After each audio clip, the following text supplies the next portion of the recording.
Let's talk about the chapter 12 information now and give a little overview. These last few chapters are difficult because there is so much content on the vitamins and minerals. I think it's mostly important that you understand the food sources, the functions, not necessarily the actual DRIs for the nutrients, but do most Americans get enough of these nutrients? So, for example, with vitamin E, we learned that most Americans don't get enough of those nutrients. So, let's talk about some of the B vitamins. B vitamins' main role is in energy metabolism, which really means breaking down the energy that comes in the food that we eat. So, for example, thiamine plays a large role in breaking down the energy so that our body can use carbohydrates. We'll talk a little bit about the nutrients involved in blood health too.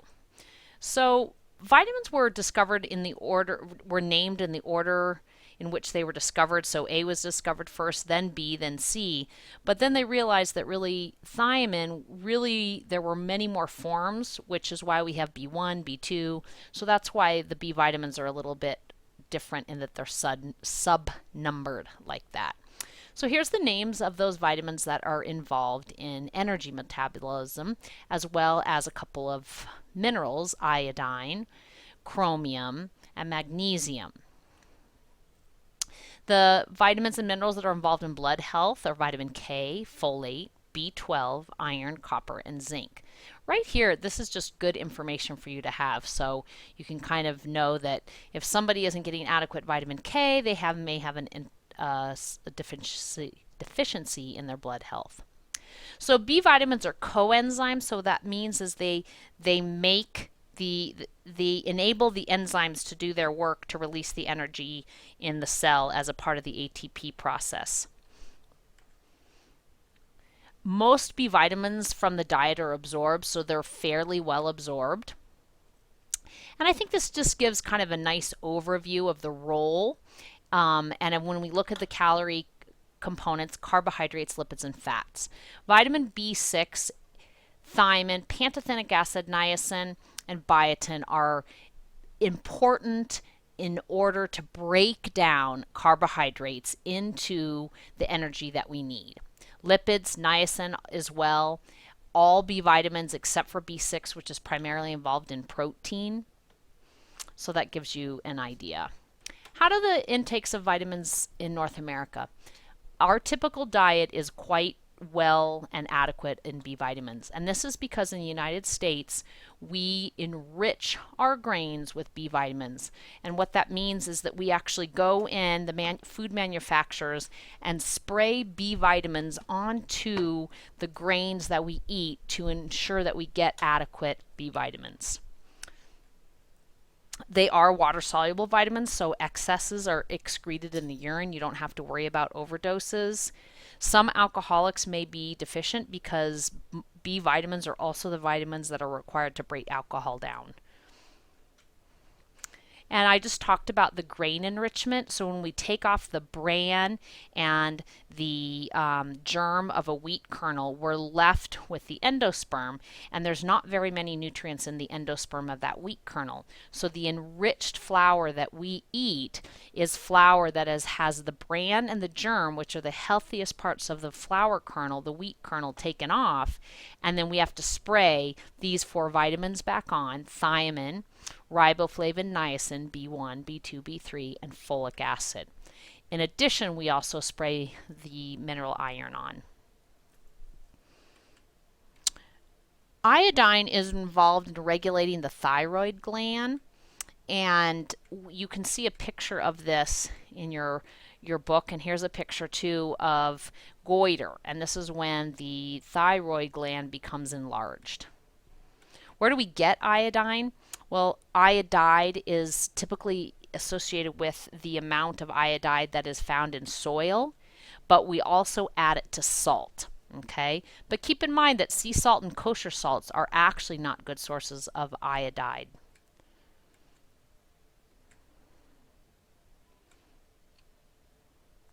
So most of what we eat comes from the salt, but it is also available in other foods.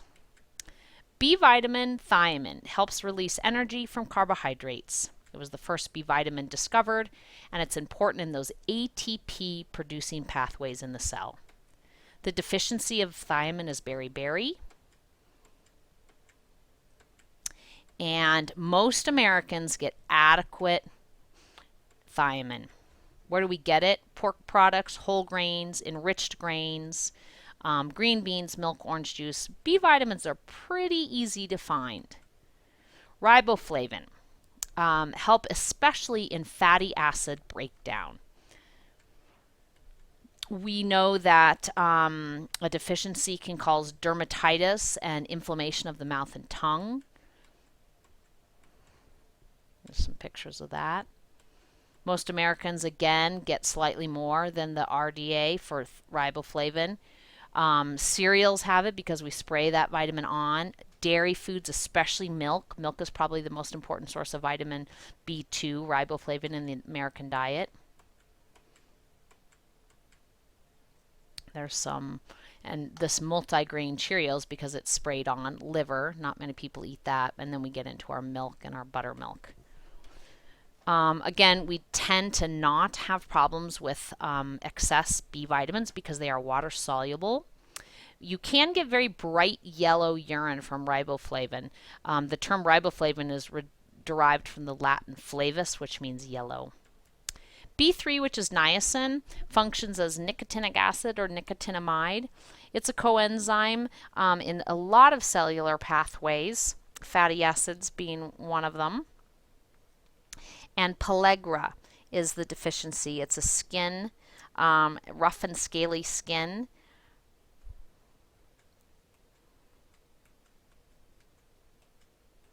Where do we get it? We get it from poultry, fish, peanuts, cereals, asparagus, lots of different foods. One of the things that megadoses of vitamin niacin can provide for us is it can help actually lower people's blood lipids. But there are some disadvantages associated with that, and they call that the niacin flush, where you tend to get some itching and some flushing of the skin. Pantothenic acid is so widespread in food, deficiencies are very rare. It's vitamin B5. Biotin, and our intestinal bacteria actually make biotin, and thus, again, we have rare defined deficiencies of that. The only time we do see it is sometimes in weightlifters that eat raw eggs because there's a protein in there that can bind to the biotin and make it unavailable for our use.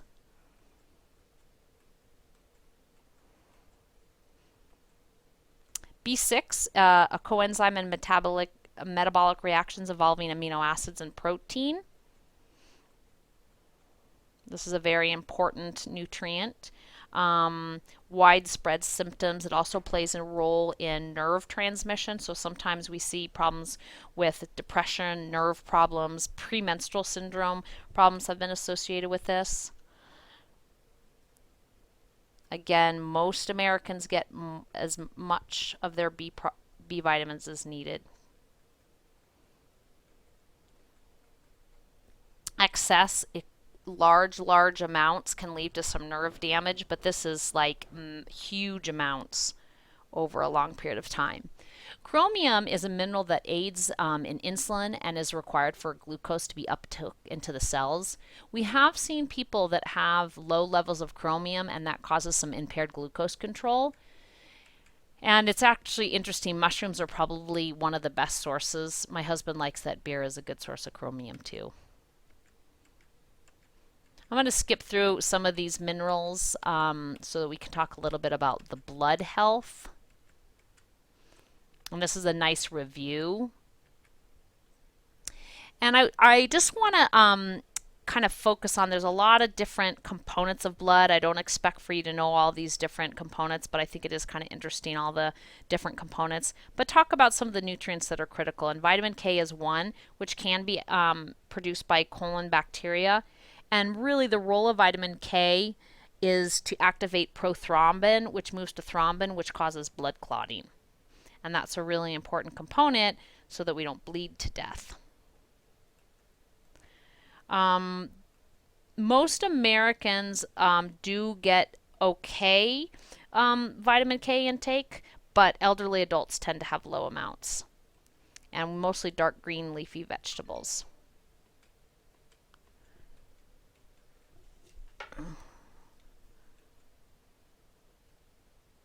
Anemia. Iron deficiency anemia is the most common, and basically it's caused by red blood cells in a low amount of healthy red blood cells. Vitamin B12 and folate are both involved in also blood cell metabolism, and if you have inadequate amounts of those, the blood cells become immature and they don't divide correctly, so you can also have something called megablastic anemia. So these two are associated with megablastic anemia, where this one's associated with iron deficiency anemia. And folate is really important. There's a good discussion topic on folate this week, because folate does a lot. It helps in cell division, it helps in DNA, it also helps metabolize certain amino acids and their derivative like homocysteine. And we know also that that moms, pregnant women who do get inadequate amount of folate can have a disease in their infants called spina bifida. This is a picture of that. And that maternal deficiency, the problem is that the neural tubes close within the first 28 days of pregnancy when women are just finding out that they're pregnant. So it's really critical to take pre-conception. This is an example of that. And where do we get folate? Foliage, dark green leafy vegetables, orange juice, dried beans, cereals, bread, and enriched grains are fortified with it now too. B12 functions with folate to maintain the folate metabolism, as well as maintaining the myelin sheath that insulates the neurons.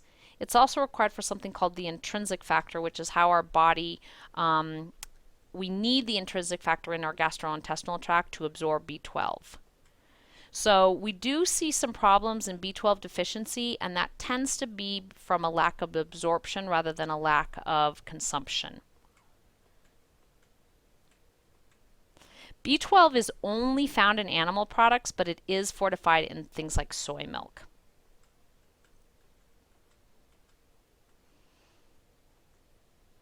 Iron is a part of hemoglobin in the blood, and it's used for many different other components.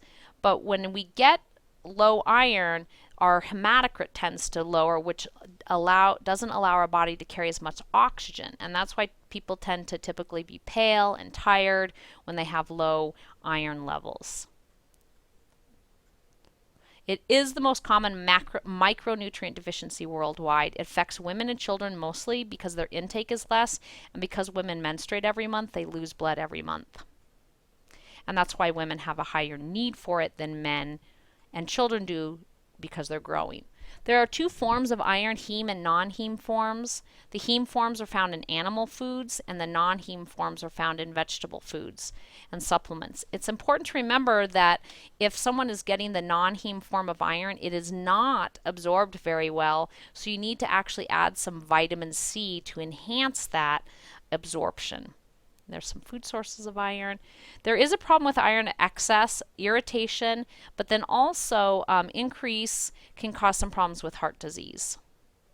I just have about a minute left, so I am going to kind of finish up and go through the last of these slides. Zinc deficiency is within DNA and cellular metabolism that can lead to growth deficiencies. And we do get zinc primarily from animal foods.